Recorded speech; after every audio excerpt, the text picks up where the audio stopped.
The heat of Mesopotamia is a heavy, humid weight, nothing like the dry, cedar-scented winds that once swept through the hills of Judah.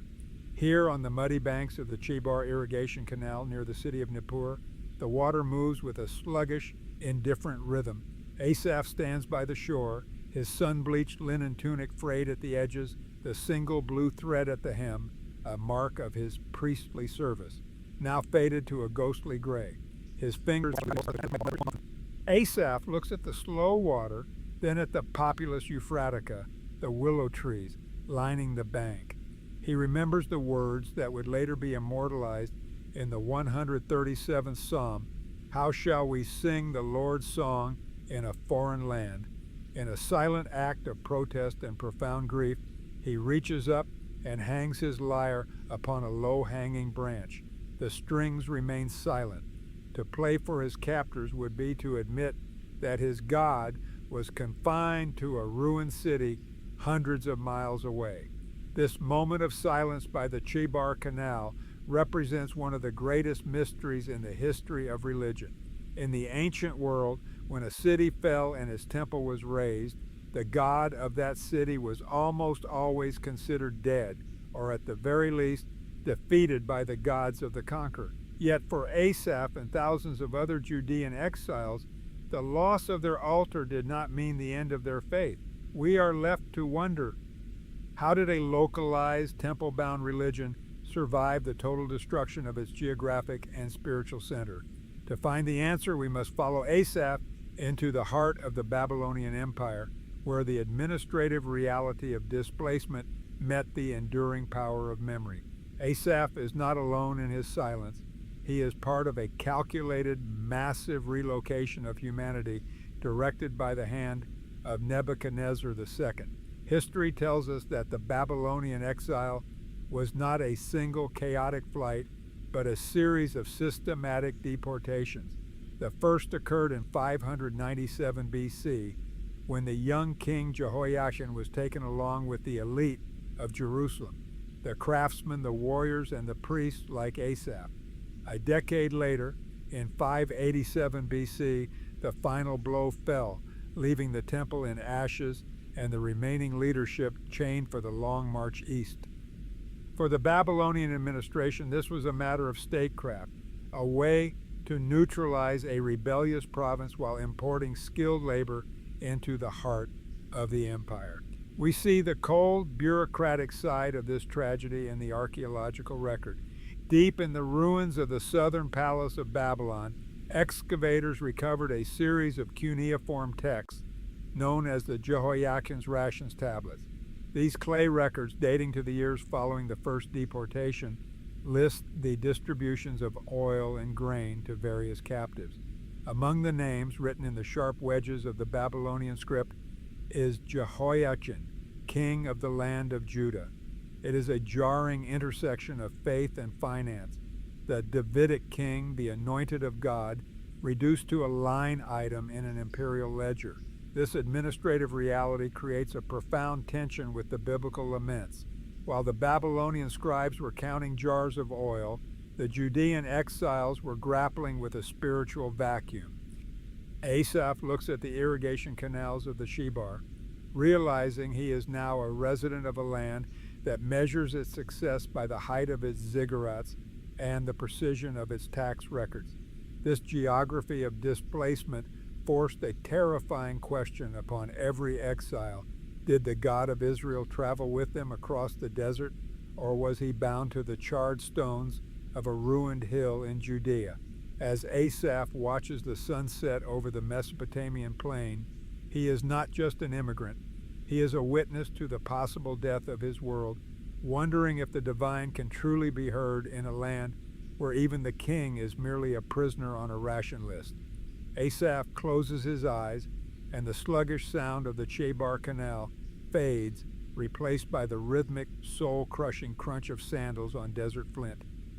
He remembers the march, nearly 700 miles of dust and unrelenting heat stretching from the smoking ruins of Jerusalem north through the Syrian corridor, and then down into the flat baking plains of the land of Shinar. This was no mere migration. It was the result of the Neo-Babylonian policy of strategic deportation. Historians often describe this as a form of calculated frightfulness, a method used by Nebuchadnezzar to break the spirit of rebellious vassals and simultaneously provide a massive, skilled workforce for his ambitious building projects in the heart of the empire. Before the march began, the end had been signaled by a profound, lonely desperation. We find the echoes of this collapse in the archaeological record through the Lachish letters, a collection of inscribed pottery sherds found in the burnt gatehouse of the city of Lachish. These letters, written in the final days before the Babylonian onslaught, record the frantic reports of a military outpost. One famous ostracon reads, "We are watching for the signals of Lachish, for we cannot see Azekah." It is a chilling snapshot of the blackout of Judean defenses. For Asaph, these were not just military reports. They were the dying gasps of his homeland, the sound of the lights of Judah going out one by one. As the column of captives finally approached the city of Babylon, the sheer scale of the empire became a physical weight. We can reasonably infer the psychological shock a man like Asaph felt when he first stood before the Ishtar Gate, rising 50 feet into the air, covered in vibrant blue glazed bricks and adorned with relief sculptures of golden lions, bulls, and the dragon-like Sirush. It was a masterpiece of ancient engineering unlike anything in the Levant. But to a Levite whose life was defined by the unseen presence of God in a simple cedar-lined room, this gate was a visual declaration of a different reality. It was a monument designed to intimidate, shouting that Marduk, the god of Babylon, was the master of the world, and that the God of the broken Judeans had been defeated and left behind in the dust of the desert. For Asaph, entering these gates meant more than a change of geography. It was the beginning of a life where his identity would be challenged by every stone and every law of his captors. Asaph does not find himself in the darkness of a dungeon, but in the glaring sun of a busy settlement. Life in exile was not a constant state of chains. For many, it was a complex, mundane struggle for survival within the machinery of a foreign empire. On the edges of the irrigation canal, he watches his kinsmen. They are not singing psalms, they are negotiating. He sees a cousin signing a contract for the lease of land and the harvest of dates, his thumb pressing into the soft clay to leave a mark of agreement. This daily reality is vividly documented in a remarkable external source known as the Al-Yahudu archive. These cuneiform tablets, dating from the 6th century BC, provide an administrative window into a place called the City of Judah and other nearby villages in southern Mesopotamia. They reveal Judean names identifiable by the Yah or Yahu suffix, engaging in business, paying taxes to the Babylonian crown, and even serving in the imperial administration. Among historians, there is a significant debate regarding the nature of this existence. Was this a sign of resilience or of gradual erasure? The tablets suggest that many Judeans became deeply integrated into the Babylonian economy, finding a level of prosperity that rivaled their life in the Levant. They bought property, traded commodities, and sought legal recourse in Babylonian courts. Yet for a man like Asaph, this integration feels like a slow betrayal. While some thrived and adapted, others remained in the shadow of deep mourning, caught between the practical need to eat and the spiritual desire to remember. If you want to go beyond this episode and see the wider historical world around the Bible, I gathered these studies in my book. There I go deeper into maps, empires, chronology, sources, and disputed questions that cannot fit fully into one video. The link to the book is in the description. Now let us return to the person at the center of this story and to the world he had to live through. Asaph stands in the dust of the marketplace holding a small, damp clay tablet. His calloused fingers, once accustomed to the soft tension of lyre strings and the parchment of sacred songs, now trace the sharp, angular wedges of cuneiform. The struggle is not just economic, it is cultural and generational. He watches his youngest children nearby, their fingers stained with gray mud, practicing the script of their captors. They are learning to name the world in a language that has no word for the sanctuary they lost. To Asaph, every successful transaction and every line of foreign script is a quiet tolling bell for the world he once knew, raising the terrifying possibility that the memory of Jerusalem might eventually be buried under the weight of Babylonian prosperity. Asaph turns his gaze away from the clay tablets of the marketplace, looking toward the distant horizon where the massive silhouettes of Babylonian ziggurats pierce the haze. For a man who once stood in the inner courts of Jerusalem, this displacement is more than a change of geography.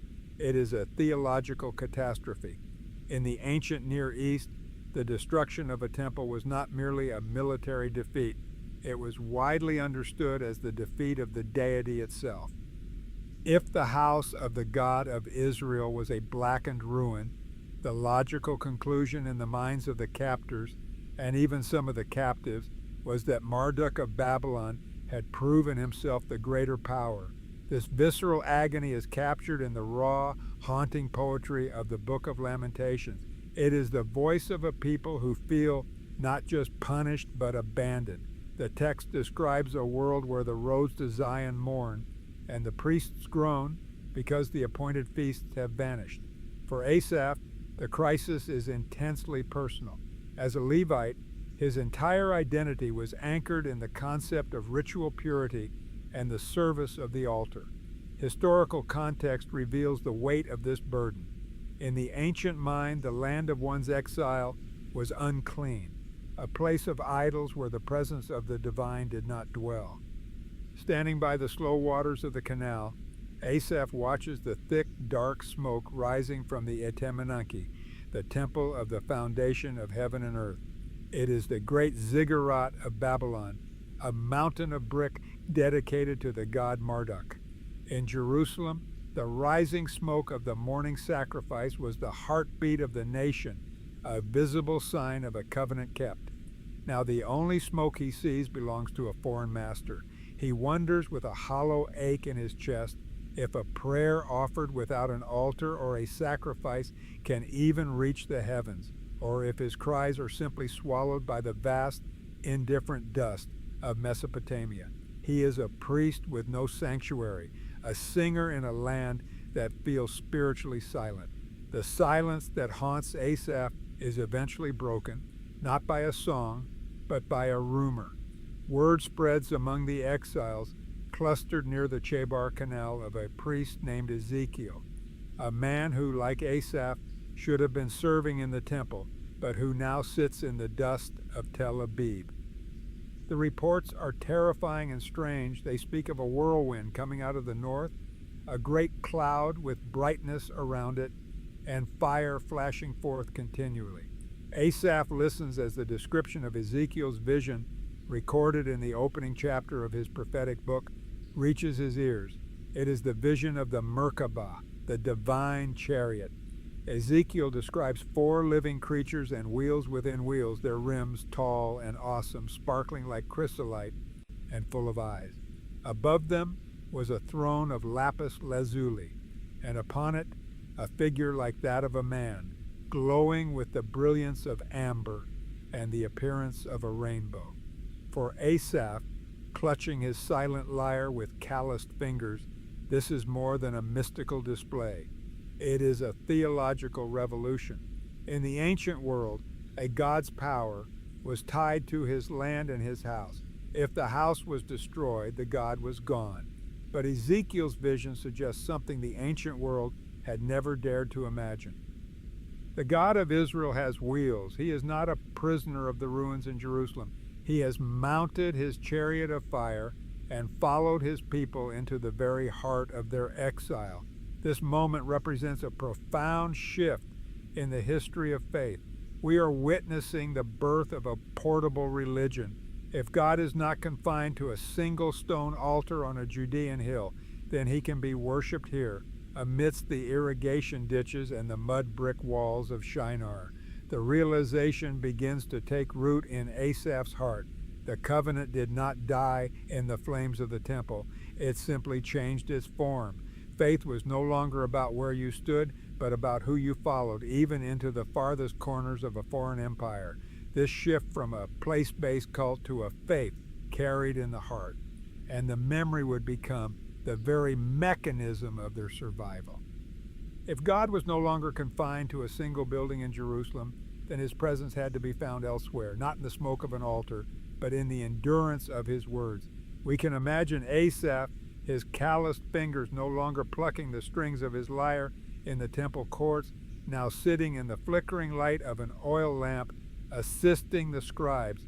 He carries the melodies and the lyrics of the liturgy in his memory, reciting the ancient psalms so they can be etched onto parchment and papyrus before they are lost to time. This represents a monumental shift in the historical record.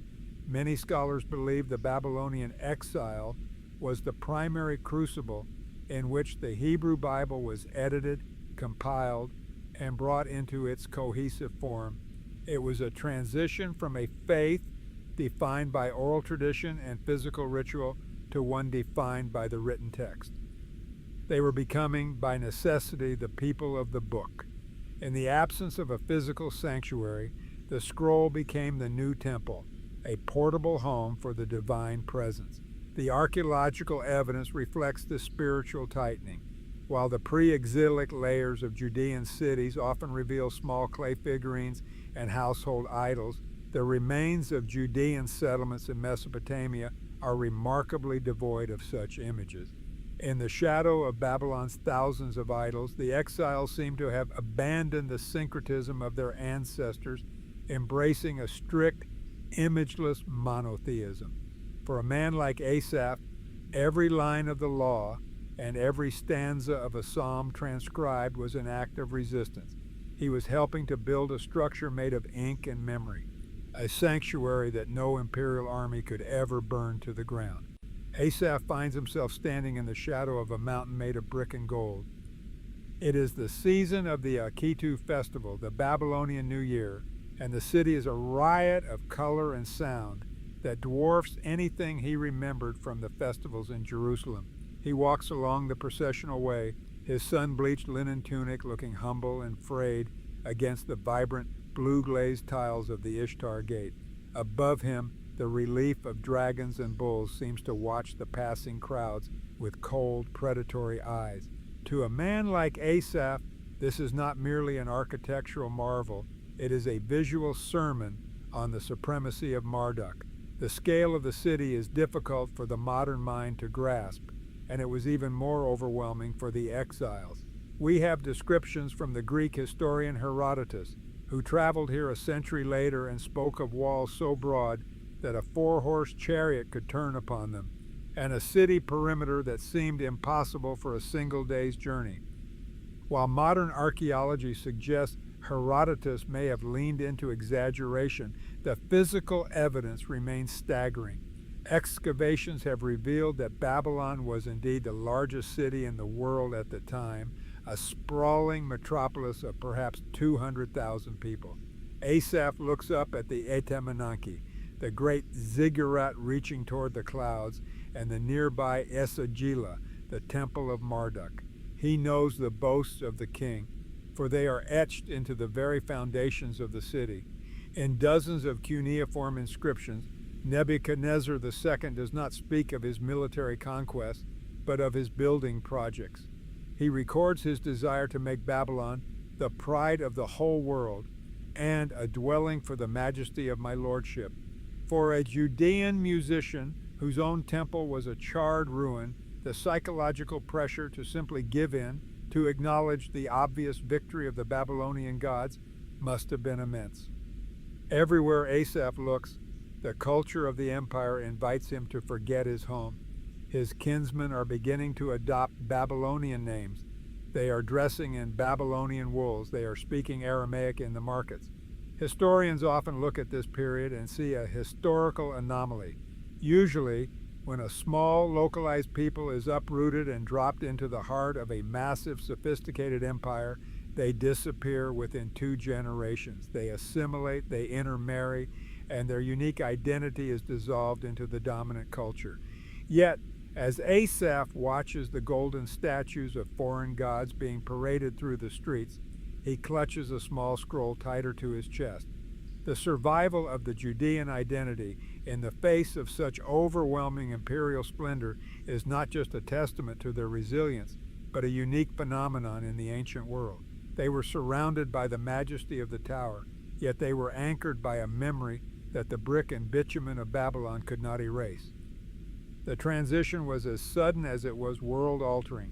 In 539 BC, the seemingly impregnable walls of Babylon, the very ones Asaph had looked upon with such heavy resignation, did not save the empire. Under the cover of night, the forces of Cyrus the Great entered the city, and the Neo-Babylonian era vanished into the dust of history. Asaph is now an old man, his hair a shock of white, and his back slightly bent by the weight of years. His fingers are stiffened, yet he remains a witness to a miracle he never truly expected to see in his lifetime. He stands in a crowded marketplace, listening as the heralds of the new Persian master read a decree that defies all ancient imperial logic. Archaeology provides a remarkable window into this shift through the discovery of the Cyrus cylinder. This barrel-shaped clay artifact, inscribed in Babylonian cuneiform, depicts Cyrus not as a cruel conqueror, but as a liberator chosen to restore order and peace. While the cylinder focuses on the restoration of Babylonian sanctuaries, it confirms the broader Persian policy that we find documented in the biblical book of Ezra. Cyrus reversed the decades-long Babylonian practice of strategic deportation, allowing displaced groups to return to their ancestral lands and rebuild their sacred spaces. For Asaph, this decree brings a crushing weight of decision. He has spent nearly 50 years by the slow-moving waters of the Chebar Canal. His children and grandchildren have built lives in this land. They speak the language of the empire and move through its streets with an ease he never possessed. To stay in Babylon is to choose comfort, security, and the familiar. To return to Jerusalem is to choose a 700-mile journey through dangerous, arid territory, only to arrive at a city that exists now only as a graveyard of blackened stone and overgrown thorns. The biblical text in Ezra 1 records that the Lord stirred the spirit of the people to return, yet the historical reality suggests a painful sorting. Many Judeans, as evidenced by later business archives in Mesopotamia, chose to remain in the prosperity of the East. But for Asaph, the memory of the temple's morning song is a fire that 50 years of exile could not quench. He looks at his calloused hands and then toward the western horizon. He must decide if his lineage will remain a footnote in the history of a Persian province, or if they will be among those recorded in the sacred registers, the remnant who chose to walk back into the ruins to find their God again. Asaph stands one final time by the muddy banks of the Chebar, the water reflecting the long shadows of a Mesopotamian dusk. He reaches toward a low-hanging branch and retrieves the lyre he had abandoned so many years ago. The frame is silvered by the sun and the strings are brittle, yet as his stiff, calloused fingers find their place, a sound emerges that has not been heard in this land for 2 generations. It is not the entertainment the Babylonian guards once demanded. It is a song of ascent, a melody of return. In this moment of reconstruction, we see the profound transformation of a people. The Babylonian exile, intended to erase the identity of the Judeans, instead became the crucible that refined it. Historians and theologians alike note that it was here, in the absence of the smoke of sacrifice and the stone of the temple, that the faith of Israel shifted its foundation. If the temple was gone, the word remained. The scrolls became the portable sanctuary, a bridge across the miles and the centuries. Asaph's journey suggests that faith does not require a building to survive. It requires a memory and a heart willing to carry it. The rivers of Babylon remain a powerful metaphor for every season of displacement and silence. We look back at these ruins and realize that when God seemed most absent, he was most active, preserving a remnant, compiling a scripture, and preparing a people for a future they could not yet see. The exile did not end the story. It ensured that the story would be told to the ends of the earth. If you want to continue this journey more deeply, my book is available through the link in the description. In the next episode, we will move to another moment where faith, imperial power, and historical evidence meet in a particularly sharp way.